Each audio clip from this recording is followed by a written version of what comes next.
Namaste. So tonight I'm going to read book 1, chapter 11, on the birth of Buddha. Om Vakratuna Mahakaya Surya Koti Samaprabha Nirvigadam Gurvida Sarvakaya Sushavada Om Ekadantaya Vidmam Vakratundaya Dimanadanti Prachodayat Om Gam Ganapate Om Gam Ganapate Om Gam Ganapate Om Guru Brahma Guru Vishnu Guru Deva Maheshwara Guru Sakshat Brahma Tasmai Shri Gurave Namah Ya Devi Sarvabhuteshu Vidyarapinna Sanstana Namaste Namaste Namaste Om Namo Vidya Pradani Mata Saraswati Namo Namo Amara Kalyani Mata Saraswati Om Ham Samsa Paramam Sati Om Sadash Im Saraswati Im Saraswati Im Saraswati Hari Om Tat Sat.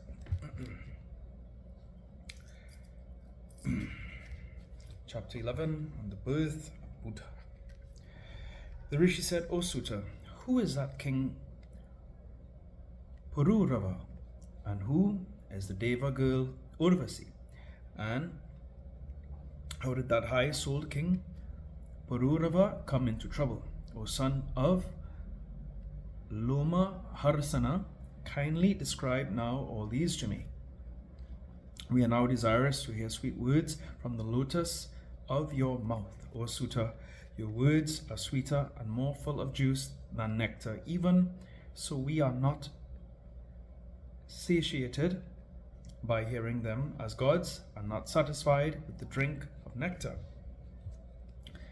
Hearing this, Sutta said, O Munis, I am now telling you, as far as my intelligence goes, what I heard from the mouth of Sri Vyasa.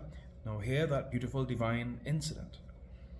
Once on a time, the exceedingly beautiful dear wife of Brihaspati, named Tara, full of youth and beauty, of the most beautiful limbs and intoxicated with pride, went to the house of Chandra Deva, the moon, the Yajaman, employer of priest Brihaspati. At any sacrifice of Brihaspati, seeing Tara of beautiful face like moon, the moon became very passionate. Tara also fell amorous at the sight of moon. Thus both of them became very much passionately attached to each other. Then they, the moon and Tara, being smitten by the arrows of Cupid and intoxicated with amorous passions, began their sexual intercourse with reciprocal feelings of passionate love. Some days passed in this state. Brihaspati then, being distressed with the pang of separation from his wife, sent his pupil to bring back Tara. But Tara was then submissive of Chandra, and therefore refused to come. Brihaspati sent over and over again his pupil, and when Chandradeva returned the messenger, Brihaspati became very angry and went personally to Chandra's house and spoke angrily to the moon, who was puffed up with arrogance and somewhat smiling. O moon, why are you committing this vicious act contrary to dharma? Why are you keeping my beautiful wife in your house? I am your guru. You are my client. O stupid, why are you enjoying your guru's wife and keeping her in custody in your house? Do you not know that he who kills a Brahman, who steals gold, who drinks, who goes to wife of one's guru, and Maha are Mahapatakis, great sinners, and those who keep company of these are the fifth Mahapatakis. Therefore, if you had enjoyed my wife, you are exceedingly vicious, blamable, and that even now you better forsake Tara, who is of blue color and whose look is askance. I won't go from here without having Tara, and if you do not give back Tara, then you are certainly with her, and undoubtedly I will curse you. When Brihaspati said so, Chandra, the husband of Rohini, spoke to his Guru Deva, who was very angry, sorry and afflicted at the separation from his beloved wife. Thus, in this world, the Brahmins that know the Dharma Sastras that are devoid of anger are fit to be worshipped, and those that are not so, they are objects of disrespect and not to be worshipped by all for their anger. O sinless one, the beautiful one will surely go to your house. What harm is there to you? If she waits here for a few days, she is staying here of her own accord to enjoy pleasures and will go back of her own will. One word more. You gave out before this opinion of the Dharma Sastras that as a Brahmin, though guilty of committing vicious deeds, become pure again by the practice of karmas as enjoined in the Vedas. So woman too, though guilty of adultery, becomes pure again when she is again in the period of her menstruation. All these words of Chandradeva Brihaspati, the guru of the Devas, became exceedingly sorry and anxious and went back immediately to his own house with a grievous heart, full of amorous feelings. After staying in his own house for some days, Brihaspati, worn out with anxiety, came again quickly to the house of Chandra. But no sooner he was to enter the gate, he was stopped by the doorkeepers. He became very angry and stopped at the gateway. And when he saw that Chandra did not make his appearance, he became exceedingly angry and thought, "Oh, what a wonder is this! This irreligious Chandra, being my disciple, has done this vicious act and took by violence the wife of his guru, who is reckoned as the mother, and I will now teach him a good lesson." Standing on the entrance gateway, Brihaspati began to speak aloud. "O stupid, vicious, vilest of the Devas, why do you now sleep in your inner room? Do return quickly, my wife, else I will curse you at once. In case you do not bring me back my wife at once, I will now reduce you to ashes." Hearing these foul words of Brihaspati, Chandradeva, the king of the Dvijas, quickly came out of the house and said, smiling, "O Brahmin, why are you spending your stock of words for nothing?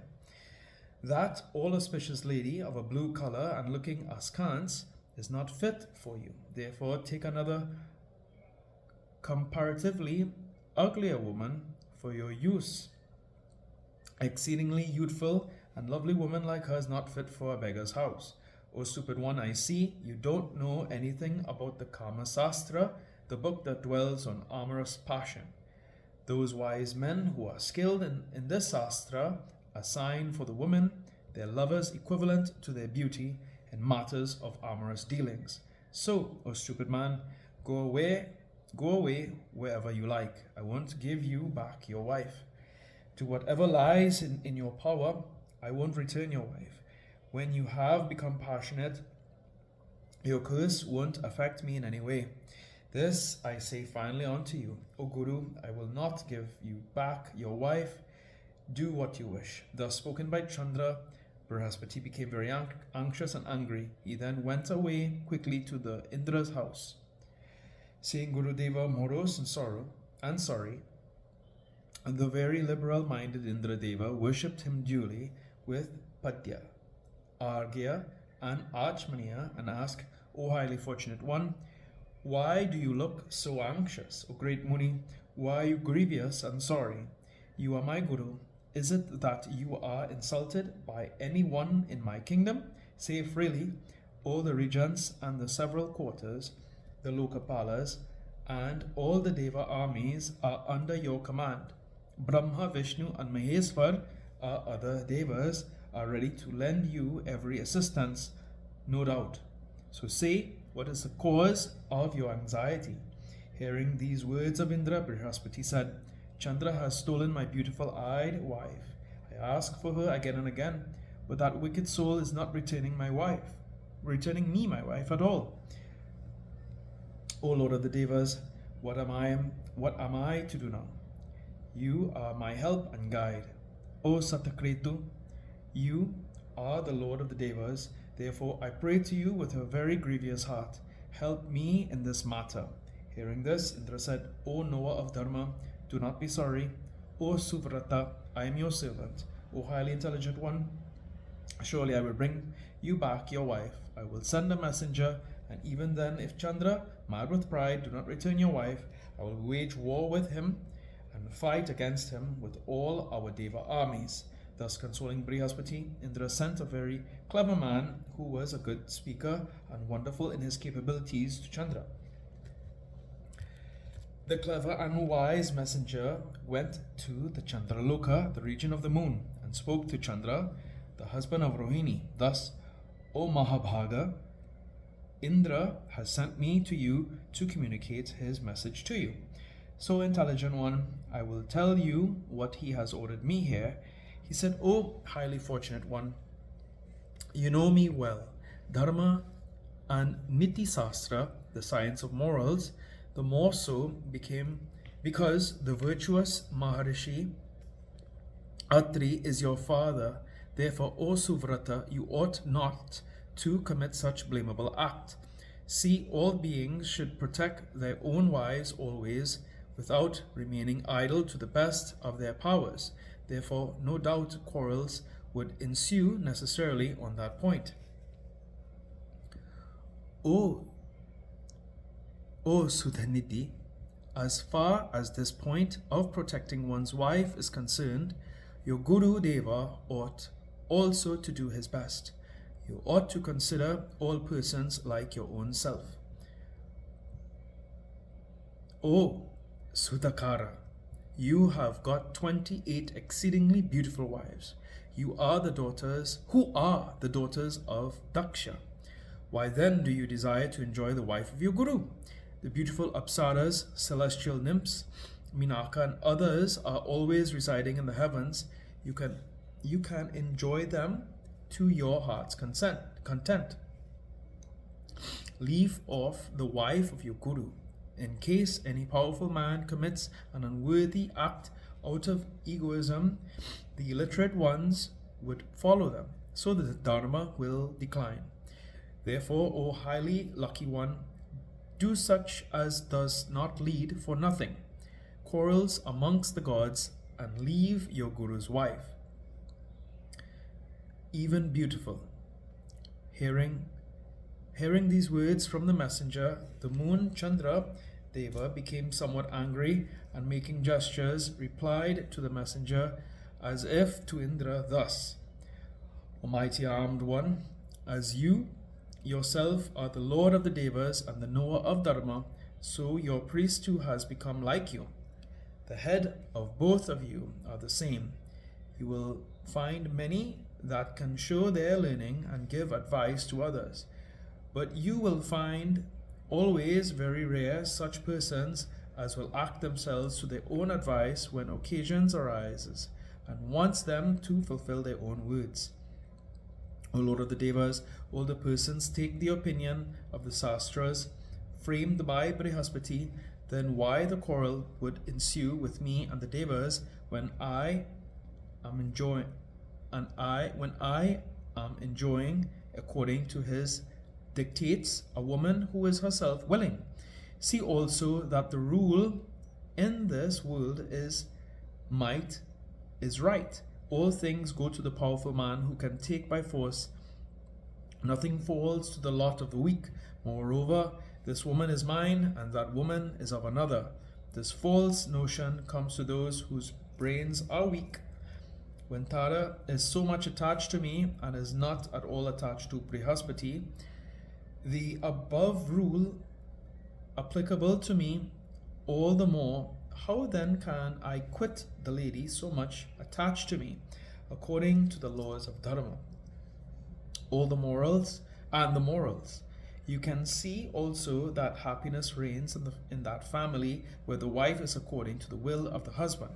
How then can the household happiness exist when the lady of the house is always dissatisfied? Therefore, the household happiness of the Guru is impossible, as Tara is dissatisfied with Brihaspati, since he enjoyed the wife of his younger brother Samvarta. Then the result comes to this: O thousand-eyed one, how have you come to be thousand-eyed? However that may be, you are the Lord of the Devas. You can do whatever you like. O messenger, go and tell your Lord of the Devas all that I have spoken. I will not return by any means that beautiful Tara. When Chandra spoke thus, The messenger went back to Indra and communicated to him all that Chandradeva had spoken. Hearing this, Indra became angry and ordered all the Deva forces to be ready at once. Hearing this news of war, Shukracharya, out of enmity to Brihaspati, went to Chandra and spoke thus: O highly intelligent one, never return Tara. In case if war ensues between you and Indra, I will help you by my mantra Shakti.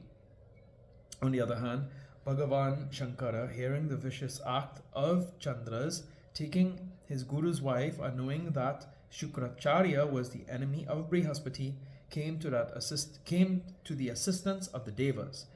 The great war then ensued between the Devas like the terrific war of Tarakasura. It continued for many years. Then the grandfather Brahma, seeing the great havoc in the lives of the Devas and Asuras, came there on his Vahan Hamsa to secure peace and talk to Chandra. Quit the Guru's wife. If not, I will call Vishnu and destroy all of your party. He also desisted the son of Brigu, Shukracharya, saying, O highly intelligent one, why has this wicked idea possessed your mind? It is due to the bad association. Then Shukracharya also told Chandra, the lord of the medicinal plants,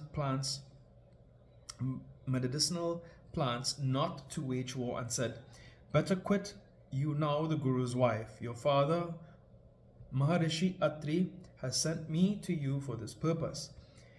Chandra, then hearing the strange words of Shukracharya, returned to Brihaspati, his wife Tara, though she was not satisfied with him and became herself pregnant. Brihaspati returned with joy to his house, accompanied by his wife. The Devas and Dhanavas went away to their respective places. Brahma went to Brahmaloka and Shankara went to Kailasa. Brihaspati began to pass his time happily with his beautiful wife. Some days went away when the wife of Brihaspati, Tara, gave birth to an all-auspicious son, having all the qualities of Chandra, on an auspicious day and under the influence of an auspicious star. Seeing this newborn child, Brihaspati gladly performed the natal ceremonies of the child. Hearing that a son is born to him, Chandra sent a messenger to Brihaspati saying that the child is not his, but it is born out of the semen of mine. Why then have you performed the natal ceremonies out of your own will? Hearing these words of Chandra's